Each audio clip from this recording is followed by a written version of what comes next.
حسین اور کربلا، حسین اور کربلا۔ یزید بن معاویہ ابو خالد اموی وہ بد نصیب شخص ہے جس کی پیشانی پر اہل بیت کرام علیہم الرضوان کے بے گناہ قتل کا سیاہ داغ ہے، جس پر ہر زمانے میں دنیائے اسلام ملامت کرتی رہی اور قیامت تک اس ضلالت کے ساتھ اس کا ذکر ہوتا رہے گا۔ یہ بد باطن سیاہ دل 25 ہجری میں حضرت امیر معاویہ رضی اللہ تعالی عنہ کے گھر میسون بنت بہدل کلبیہ کے پیٹ سے پیدا ہوا۔ نہایت ہی موٹا، بدنما، جسم پر بہت زیادہ بال تھے، اس کے بد خلق تھا، پیٹ نکلا ہوا تھا، فاسق و فاجر، شرابی، بدکار، ظالم، بے ادب، گستاخ تھا۔ اس کی شرارتیں اور بےہودگیاں ایسی ہیں جن سے بدماشوں کو بھی شرم آ جائے۔ حضرت عبداللہ بن حنظلہ رضی اللہ تعالی عنہ نے فرمایا کہ خدا عز و جل کی قسم، ہم نے یزید پر اس وقت خروج کیا، یعنی کہ مخالفت کی، ہم نے اس کی بیعت نہیں کی، جب ہمیں یہ اندیشہ ہو گیا کہ اس کی بدکاریوں کے سبب آسمان سے پتھر نہ برسنے لگیں۔ یزید نے محارم رشتہ دار جن سے نکاح کرنا حلال نہیں ہوتا، ان سے نکاح کو رواج دیا، عام کیا، سود پبلکلی عام کر دیا، مدینہ طیبہ اور مکہ مکرمہ کی بے حرمتی کی۔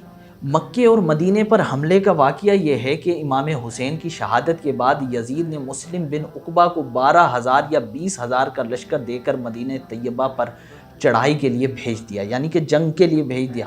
اس نامراد لشکر نے مدینہ شریف میں وہ طوفان بدتمیزی برپا کیا کہ اللہ پاک کی پناہ، قتل و غارت گری، طرح طرح کے مظالم رسول اللہ صلی اللہ علیہ وسلم کے پڑوسیوں پر کیے گئے۔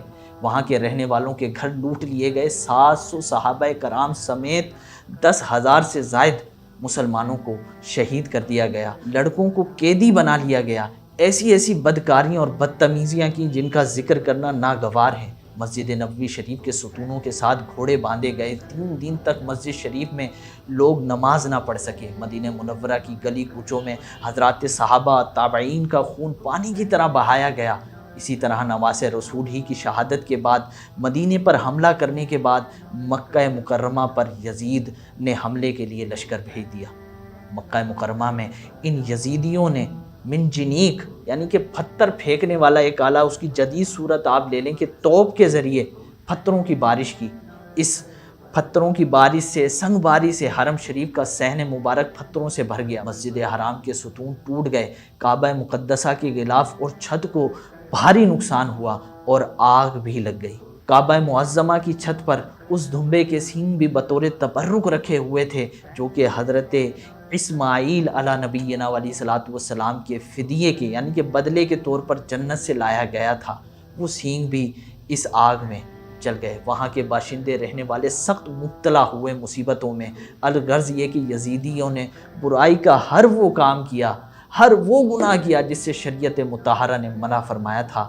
جس وقت یزید تخت سلطنت پر بیٹھا 60 ہجری تھی، جس کے بارے میں صحابی رسول حضرت ابو ہریرہ رضی اللہ تعالیٰ عنہ اکثر دعا کیا کرتے تھے، اللہم انی اعوذ بک من رأس الستین و امارت الصبیان۔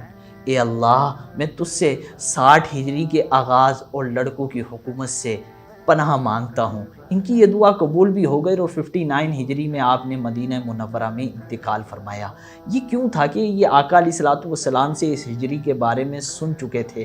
ایک فرمان ہے آقا علیہ الصلوۃ والسلام کا، آپ فرماتے ہیں کہ میری امت میں عدل و انصاف قائم رہے گا، اس میں سب سے پہلے جو رخنہ ڈالے گا اس کا نام ہوگا، یعنی کہ اس کو بگاڑے گا عدل و انصاف کے نظام کو، اس کا نام ہوگا یزید۔ حضرت امیر معاویہ کی وفات کے بعد یزید تخت سلطنت پر تو بیٹھ گیا اور اس نے اپنی بیعت لینے کے لیے اطراف اور دیگر ممالک میں مکتوب اور قاصد بھی روانہ کر دیے۔ مدینہ طیبہ کا عامل جب یزید کی بیعت لینے کے لیے حضرت امام حسین رضی اللہ تعالیٰ عنہ کی خدمت میں حاضر ہوا تو آپ نے اس کے فسق و فجور، ظلم اور طرح طرح کی بدکاریوں اور گناہوں کی وجہ سے اسے نااہل قرار دیتے ہوئے اس کی بیعت سے انکار کر دیا۔ اسی طرح مکے کے اندر حضرت عبداللہ بن زبیر رضی اللہ تعالیٰ عنہ نے بھی اس کی بیعت نہیں کی۔ حضرت امام حسین رضی اللہ تعالیٰ عنہ جانتے تھے کہ یزید کی بیعت کا انکار کا مطلب ہے اس کو غصہ دلانا، اب یہ انتقامی کارروائی پر اترے گا اور جان کا دشمن اور خون کا پیاسا ہو جائے گا۔ لیکن امام حسین رضی اللہ تعالیٰ عنہ کی دیانت، تقوی، پرہیزگاری نے اس بات کی اجازت نہیں دی کہ اپنی جان کی خاطر نااہل کے ہاتھ میں ہاتھ دے دیا جائے، بیعت کر لی جائے اور مسلمانوں کی تباہی اور دینی حکام کی بے حرمتی اور دین کو مسخ کرنے کی پرواہ نہ کی جائے۔ اور یہ امام جیسے جلیل الشان فرزند رسول سے کس طرح یہ بات ممکن تھی؟ اگر اس وقت امام حسین عالی مقام رضی اللہ تعالیٰ عنہ یزید کی بیعت کر لیتے تو کیا ہوتا؟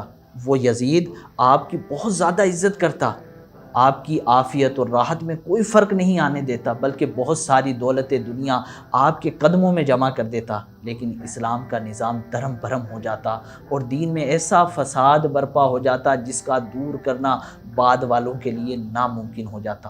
یزید کی ہر بدکاری کے جواز کے لیے امام حسین کی بیعت جو ہے وہ سند ہو جاتی کہ امام نے بیعت کی ہوئی ہے، تمہیں کیا اعتراض ہے؟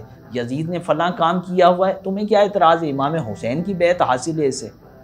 ساتھ ساتھ شریعت اسلامیہ اور ملت حنفیہ کا نقشہ مٹ جاتا ہے۔ یہاں ایک اور بات بھی ہے کہ یزید نے مدینے میں امام حسین اور مکے میں حضرت عبداللہ بن زبیر رضی اللہ تعالیٰ عنہ سے پہلے بیعت کیوں لینا چاہی؟ اس کے پیچھے ایک لاجک تھی، وہ بڑا ہوشیار بن رہا تھا کہ اگر امام حسین بیعت کر لیتے ہیں تو تمام اہل مدینہ بیعت کر لیں گے، کسی کو کوئی اعتراض نہیں ہوگا۔ اسی طرح اگر حضرت عبداللہ بن زبیر رضی اللہ تعالیٰ عنہ مکے میں یزید کی بیعت کر لیتے تو تمام اہل مکہ کو بیعت کرنی پڑتی، کسی کے پاس بیعت سے انکار کی کوئی وجہ نہ ہوتی۔ لیکن آپ دونوں کے انکار سے آپ دونوں کی دشمنی اور بالخصوص امام حسین کی دشمنی یزید کے دل میں بھڑک اٹھی تھی، جس کا اندازہ امام علی مقام کو بھی تھا، اور اسی لیے امام حسین کو پیارے آقا علیہ الصلوۃ والسلام کا شہر مدینہ چھوڑ کر مکے منتقل ہونا پڑا۔ یہ واقعہ 4 شعبان 60 ہجری کا امام حسین کی زندگی کی شاید یہ مشکل ترین رات ہوگی کہ آپ کو شہر مدینہ، وہ شہر جہاں آقا علیہ الصلوۃ والسلام خود موجود ہیں، جہاں آپ کا بچپن گزرا ہے، جہاں سیدہ فاطمہ الزہرا رضی اللہ تعالی عنہا کی قبر ہے، جہاں امام حسن مدفون ہیں، وہ شہر چھوڑنا پڑ رہا ہے۔ تو امام حسین کا مدینہ چھوڑنا، مکے کی طرف جانا، یہ سارا واقعہ اور پھر مکے میں کیا ہوا، یہ ہم انشاءاللہ عز و جل اپنی ویب سیریز کے 3 ایپیسوڈ میں ذکر کریں گے۔ حسین اور کربلا، حسین اور کربلا۔